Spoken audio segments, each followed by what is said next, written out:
চিন্তা করতেছেন যে ওই দিনটার সম্মুখীন আমরা হতে যাচ্ছি। ইমানদার বলে যদি দাবি করেন, ওই দিনটার ভয় অন্তরে থাকার দরকার আছে না নাই? সূর্যটা মাথার কাছে চলে আসবে, কই যাব আমরা? যাব কই? কে বাঁচাবে আমাদের? কই যাব এত মানুষ আমরা সেদিন? সূর্যটা মাথার কাছে চলে আসবে ভাই সেদিন।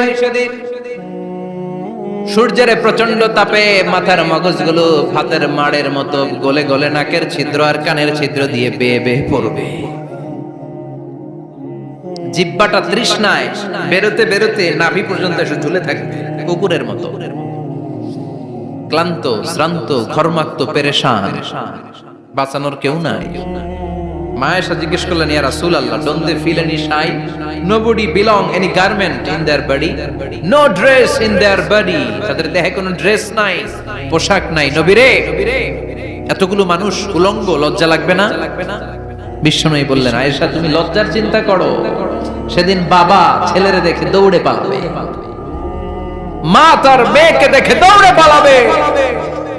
সেদিন পীর সাহেব মুরিদের পরিচয় দিবে না, মুরিদ পীর সাহেবরে চিনবে না, নেতা কর্মীরে চিনবে না, কর্মী নেতারে চিনবে না, বাবা তার কলিজার টুকরা ছেলেরে চিনবে না। একটু মিলায় নেন নিজের সাথে। যাদের ছোট্ট ছেলে মেয়ে আছে, চিন্তা করেন যে আমার মেয়েটারে দেখে আমি চিনবো না, ধাক্কা মেরে আমি আরেক দিকে চলে যাবো।